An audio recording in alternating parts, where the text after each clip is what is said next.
Isinailalim na sa state of calamity ang Hinatuan, Surigao del Sur dahil sa epekto ng lindol. Makibalita tayo live kay Argil Relator ng GMA Regional TV, 1 Mindanao. Argil?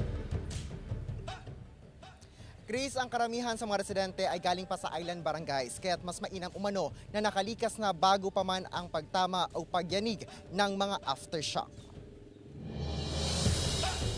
Matapos magpalipas ng magdamag sa isang evacuation center, nagsiuwian na kinaumagahan ang karamihan sa mga residenteng lumikas bunsod ng magnitude 6 na pagyanig sa Hinatuan, Surigao del Sur, linggo ng gabi. Inihatid sila pauwi ng mga sasakyan ng Hinatuan LGU. Sa Bitoon Elementary School na ginawang evacuation center, sa mga classroom pansamantalang nanunuluyan ang mga apektado ng lindol mula sa iba't ibang barangay sa bayan ng Hinatuan. May ilan sa kanila ang umuwi muna pero bumabalik din kung sakaling makaranas na naman ng malakas na aftershocks. Safety lang sir kay para masafety ang mga bata o ang mga katiguangan kay di baya nato kuan ang panahon na kadali kulinog. Malipong na lagi mi dito sir nga sige ana ang kuan ba sige ana ang linog. Malipong na mi ba.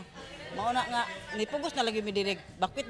Alas 3:49 Lunes ng madaling araw, nangyanigin ng magnitude 6.8 na lindol ang bayan ng Caguait sa Surigao del Sur. Sa inisyal na datos ng MDRMO Caguait, nasa 10 bahay ang totally damaged at 110 ang partially damaged. Nagpapatuloy pa ang rapid damage assessment and needs analysis ng LGU. Wala namang naitalang sugatan sa lindol. Tugid sir kay ang panginabuhian na mo wala.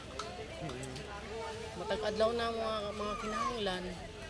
Kay puros man yung mga trabaho, ako ba naman na nagatrama.